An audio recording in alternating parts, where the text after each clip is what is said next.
Hello everyone, welcome to Bind EduTech। Students, हम लोग अभी क्लास 11th के जो थर्मल प्रॉपर्टीज़ ऑफ मैटर है उसमें थर्मोडायनेमिक्स में लास्ट क्लास तक में ये देखे थे कि ऐसा क्यों होता है कि एक पीवी डायग्राम में जो एडियाबेटिक प्रोसेस के लिए जो हम लोग डायग्राम बनाते हैं और एक आइसोथर्मल प्रोसेस के लिए जो डायग्राम बनाते हैं, तो एडियाबेटिक प्रोसेस वाला थोड़ा सा स्टीपर होता है और जो आइसोथर्मल प्रोसेस का पीवी डायग्राम होता है वो बिल्कुल फ्लैट होता है। अब इससे आगे बढ़ते हुए अभी हम लोग देखेंगे Carnot heat engine. Carnot heat engine ये साइंटिस्ट सैडी कार्नोट के द्वारा बनाया गया था। और ये कार्नोट हीट इंजन है क्या, तो इसके विषय में हम लोग लिखेंगे कि heat engine is a device या Carnot heat engine is a device which can convert the heat energy into mechanical energy. Heat engine is a device. Heat engine is a device which can convert, जो बदल सकता है, जो हमारे द्वारा दिए गए बाहर से एक्सटर्नल रूप से जो हीट एनर्जी है उसको मैकेनिकल एनर्जी में कन्वर्ट कर सकता है। Heat engine is a device which can convert heat energy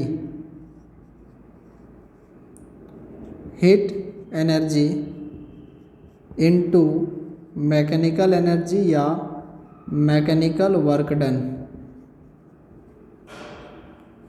A machine which can convert the heat energy into mechanical energy and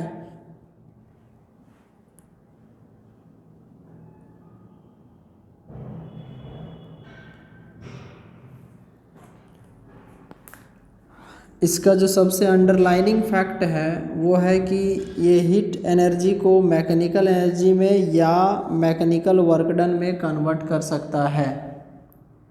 और इस डिवाइस का, इस इंजन का जो मेनली इम्पॉर्टेंट पार्ट्स हैं, देयर आर मेनली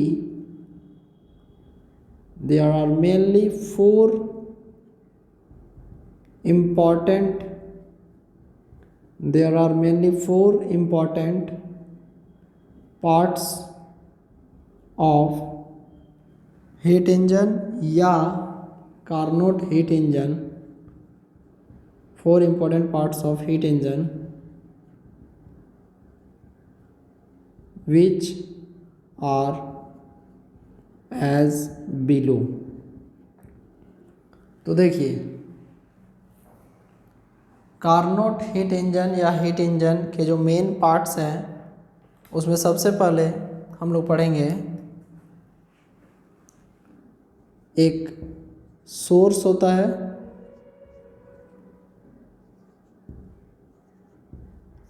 और सबसे लास्ट में पढ़ेंगे स्टैंड के बारे जिस पर उसको रखते हैं। लेकिन सोर्स के बाद आता है सिंक, इसको आप 3rd नंबर पे भी कंसिडर कर सकते हैं। 3rd पे आता है वर्किंग सब्सटेंस, जिसको आप 2nd पे भी कंसिडर कर सकते हैं, working substance. And last but not the list is the insulating stand. Insulating stand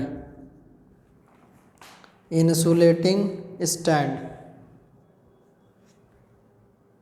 अब देखिए ध्यान से, हर पार्ट्स का अपना एक फिजिकल सिग्निफिकेंस है, सबका एक मीनिंग है। जैसे सबसे पहले जो इसमें आता है source, first one is the source. What is source? वैसे सोर्स का हिंदी मीनिंग होता है स्रोत। एक हीट इंजन में सोर्स का क्या काम है, इससे क्या होता है? तो जाहिर सी बात है, it is a body at higher temperature, it is a body maintained at higher temperature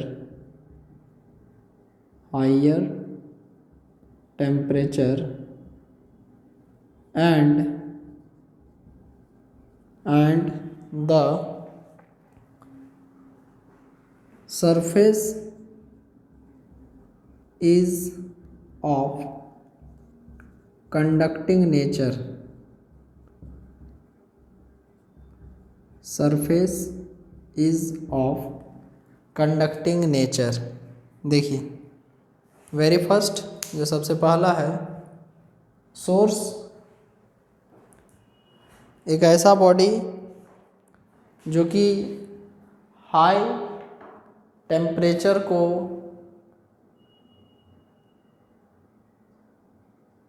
maintain करता है तथा इसका जो सरफेस होता है, जैसा कि नाम सजेस्ट करता है, ये सोर्स जो है वो एक तरीके से हीट एनर्जी को ही देता है। किसको देता है? तो वर्किंग सब्सटेंस को देता है। और वर्किंग सब्सटेंस क्या करता है? न वर्किंग सब्सटेंस जो सबसे मेन कन्वर्सन वाला बात आता है, नाम से ही क्लियर है, वर्किंग सब्सटेंस। ये एक्चुअली एक गैस होता है जो किसी सिलेंडर में भरा हुआ होता है और उस सिलेंडर का जो वॉल्स होता है नॉन कंडक्टिंग होता है, लेकिन इसका जो सरफेस होता है इज ऑफ कंडक्टिंग नेचर। तो इसके विषय में लिखेंगे सेकंड में, working substance. What is working substance? देखिए, it is a gas, it is a gas taken in a cylinder, it is a gas taken in a cylinder। the walls of container या cylinder, the walls of container या cylinder is made up of, the walls of container या cylinder is made up of non conducting nature, non-conducting nature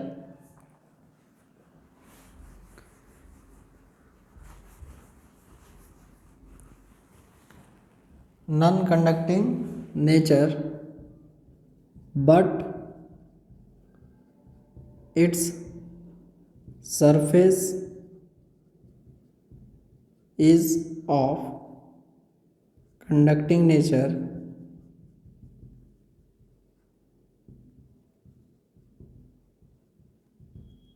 it takes heat from source and perform action. इसका मतलब क्या हुआ? तो देखिए, working substance का actual meaning ये होता है कि एक सिलेंडर के अंदर, मान लीजिए देखिए ये सिलेंडर है, सिलेंड्रिकल शेप में है, तो इसके अंदर गैस को लिया जाता है और इस सिलेंडर का अंदर का जो दीवार है वो नॉन कंडक्टिंग नेचर का होता है, लेकिन इसके जो सरफेस हैं, ये डाउनवर्ड जो है, ये सरफेस ये आपको कंडक्टिंग नेचर के होते हैं, जिसके कारण ये क्या करता है ना, हीट को एब्जॉर्ब करता है, हीट को कैच करता है और उसके बाद वर्किंग सब्सटेंस है तो ये वैसे ही एक्शन को परफॉर्म करता है। अब एक टर्म आएगा sink. What is sink?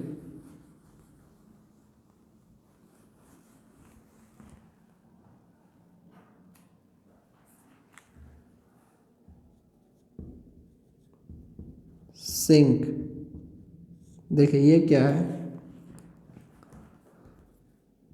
It is a body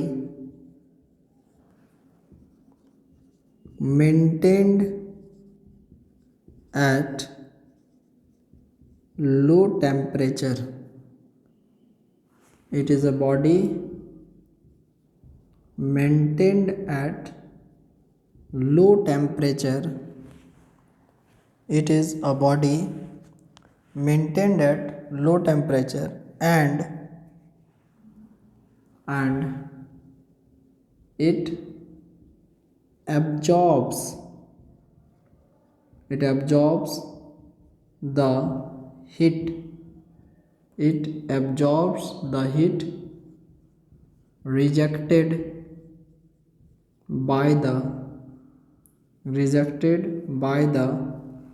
cylinder या rejected by the working substance.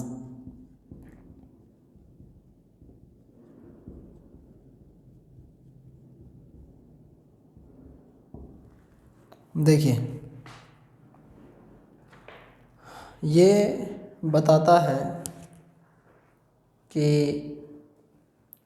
जो एक्चुअली सिंक होता है वो एक ऐसा बॉडी होता है जो लो टेम्परेचर को मेंटेन करता है, low temperature in comparison to the source, और वर्किंग सब्सटेंस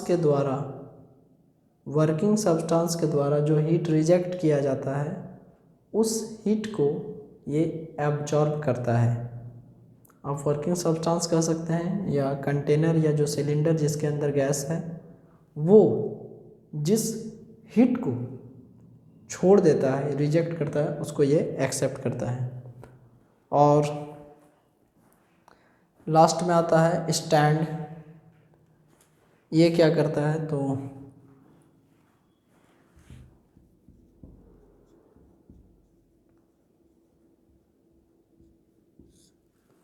स्टैंड के विषय में लिखेंगे कि it is made of non conducting material. It is made up of non conducting material. It is made up of non conducting material. इन चारों जो important parts हैं इसका प्रॉपर रूप से जो वर्किंग है इसको लेकर हम आपको अभी एक फिगर के माध्यम से समझाएंगे कि कौन सा पार्ट का क्या काम है।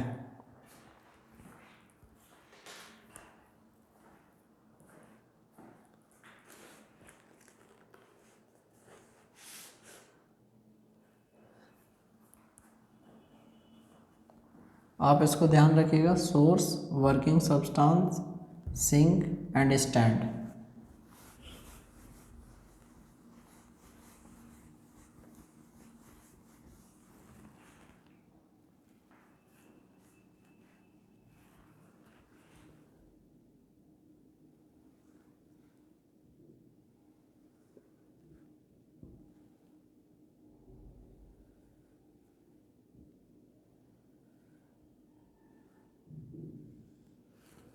सबसे पहले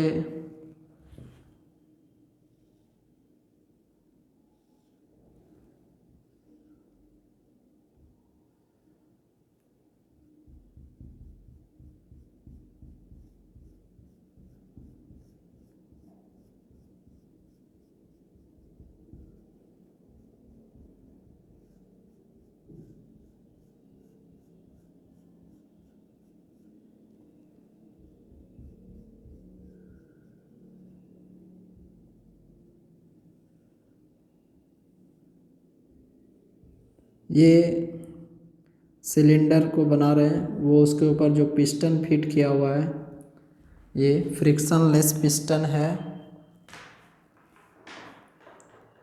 और उसके अंदर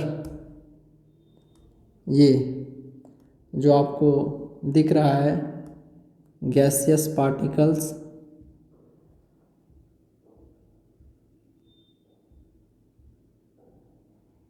ये सारे आपको वर्किंग सब्सटेंस हैं, वर्किंग सब्सटेंस।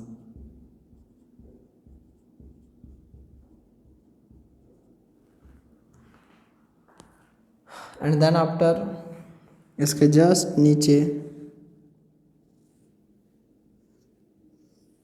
ये आपको इंसुलेटिंग स्टैंड है,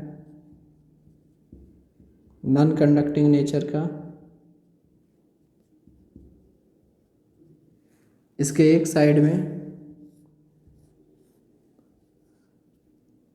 सोर्स है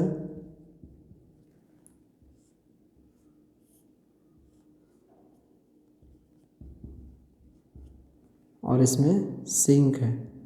मान लीजिए इसको टेम्परेचर T1 और इसको T2, इसका टेम्परेचर हाई रहता है तो T1 is greater than T2। ये आपको सिलेंडर को दिखा रहा है, ऊपर में पिस्टन फिट किया हुआ है। तो ये आपको एक हीट इंजन का डायग्राम हुआ। अब इसके बाद हम लोग कार्नोट हीट इंजन या कार्नोट साइकिल के डिटेल्स के विषय में पढ़ाई करेंगे। लेकिन देखिए ये आपको फर्स्ट ऑफ ऑल एक फैक्चुअल रूप से डिस्क्रिप्शन हुआ दैट किस प्रकार से कौन सा चीज़ दिखता है। अरेंजमेंट में डिस्प्लेसमेंट हो सकता है, जगह बदल सकता है कि मशीन इधर उधर हो सकता है, कि जैसे ये मशीन हो सकता है। इन प्रैक्टिकल लाइफ यदि देखें तो आगे मिले आपको सिंक पीछे। हीट इंजन का बात करेंगे तो हम लोग यहाँ पर ज़रूर बात करेंगे, जैसे गाड़ी में, मोटरसाइकिल में जो सिंक होता है वो पीछे होता है, और जो सोर्स जिसमें हम लोग उसमें फ्यूल डालते हैं वो आपको आगे होता है। तो देन कुछ इसी तरीके से नेक्स्ट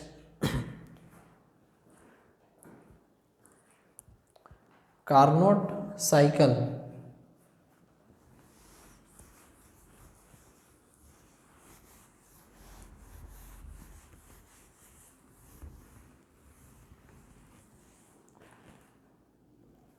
कार्नोट साइकिल को स्टार्ट करने से पहले हम आपको एक कंडीशन बता देते हैं कि रिवर्सिबल और इरिवर्सिबल प्रोसेस क्या होता है, क्योंकि इसका आपको ज़रूरत पड़ने वाला है। Reversible process,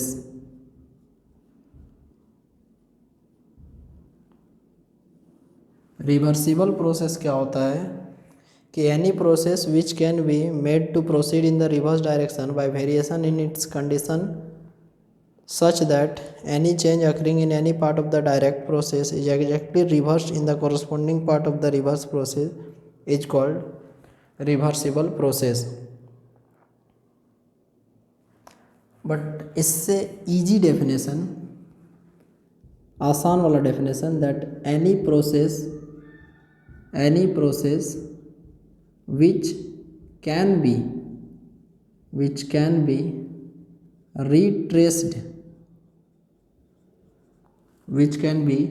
retraced in the reverse direction, any process which can be retraced in the reverse direction by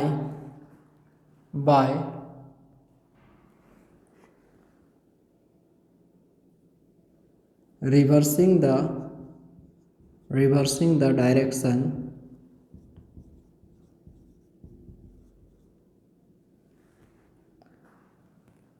या इसको थोड़ा सा और अच्छा डेफिनेशन कर सकते हैं कि any process which can be retraced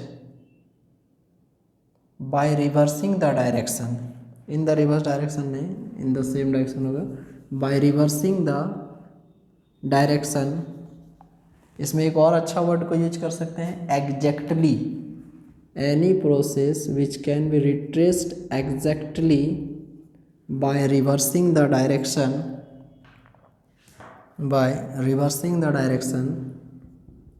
is called reversible process.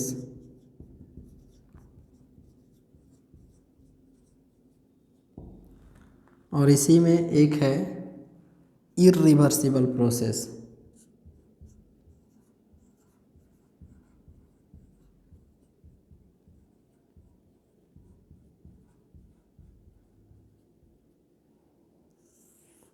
Carnot cycle का जब हम लोग स्टडी करेंगे तो उस साइकिल में हम लोग को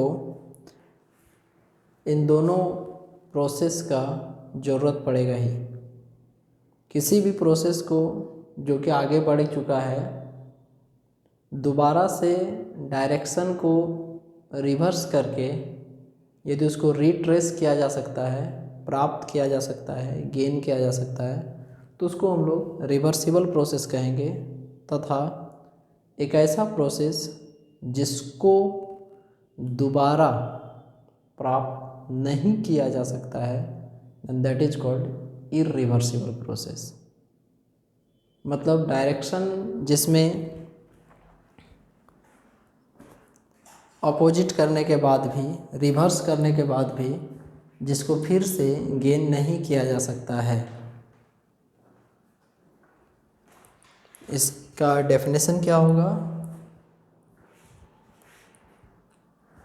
कि the process which can not be retraced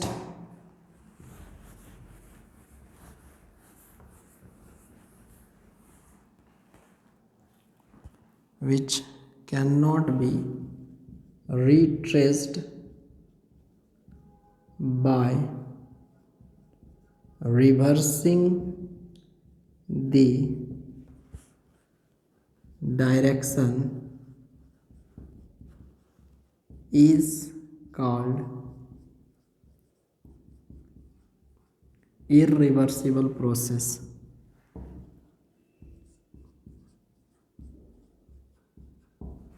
एक ऐसा प्रोसेस जिसको दोबारा से गेन नहीं किया जा सकता है, उसके डायरेक्शन को रिवर्स करने के बाद भी, तो वैसे प्रोसेस को हम लोग इररिवर्सिबल प्रोसेस कहते हैं। जैसे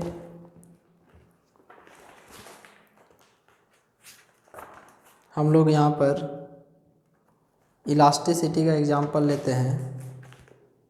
किसी रबर के बैंड को